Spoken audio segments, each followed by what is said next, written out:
ازاي تعمل اول 10,000 جنيه من البيت؟ طبعا كلنا عايزين نعمل فلوس، بس السؤال هنا بقى اعملها ازاي؟ كمل معايا الفيديو للاخر وانا هقول لك تعمل ايه بالظبط. اول حاجه لازم تفهمها، الفلوس اللي انت عايز تعملها دي هتكون مقابل ايه؟ يعني ايه الكلام ده؟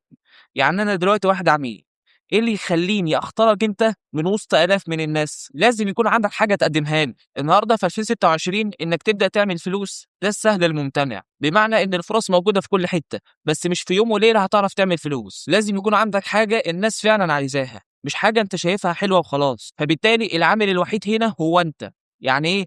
يعني لازم تتعلم مهاره تجيب منها فلوس. مفيش حاجه اسمها انك تعمل 100,000 جنيه ومليون والكلام الغريب اللي احنا بنسمعه ده. في حاجه اسمها خدمه مقابل خدمه. يعني ايه الكلام ده؟ يعني انا مثلا واحد عميل طالب منك انك تعمل لي مثلا مونتاج، مثلا تعمل لي تصميم صوره، مقابل ايه؟ مقابل فلوس. في حاجه مقابل حاجه. تمام كده؟ طيب انا دلوقتي لما اجي اقول لك تعالى، ما اقول لك ازاي تعمل 10,000 جنيه، هتقول لي ال 10,000 جنيه دي هتكون مقابل ايه؟ هقول لك مقابل 1 2 3. ده الكلام المنطقي. لكن ان اجي اقول لك تعالى اعمل 10,000 جنيه، ادخل على موقع كذا ومش عارف هتكسب ايه والكلام ده كله كلام ملوش اي 30 لازمه. فالكلام الصح اللي هيفيدك انك تتعلم مهاره تجيب منها فلوس، غير كده مش هتعرف تدخل فلوس. طيب دلوقتي انت فهمت انك لازم يكون عندك مهاره. السؤال بقى هنا، ايه هي المهارات دي؟ واتعلم منين؟ وهل اشترك في الكورسات مدفوعه ولا لا؟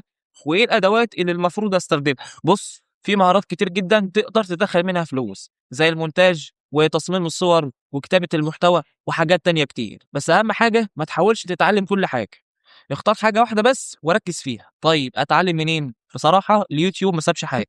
انا عن نفسي تعليمي كله كان من اليوتيوب، والحمد لله قدرت اكسر الرقم ده. بس في غلطه ناس كتير فعلا بتقع فيها، انها بتتفرج على فيديوهات كتير من غير ما تطبق.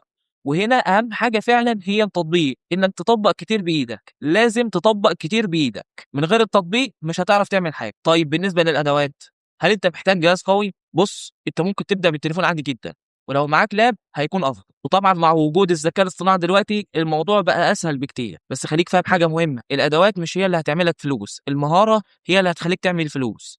يعني ممكن واحد يكون معاه افضل جهاز في العالم وما يعرفش يعمل جنيه واحد، وواحد تاني بالتليفون بس يقدر يعمل فلوس. فما تستناش الامكانيات، ابدا باللي معاك، اتعلم وطبق وكمل واستمر، وان شاء الله هتوصل لحاجه محترمه. لحد هنا الكلام حلو.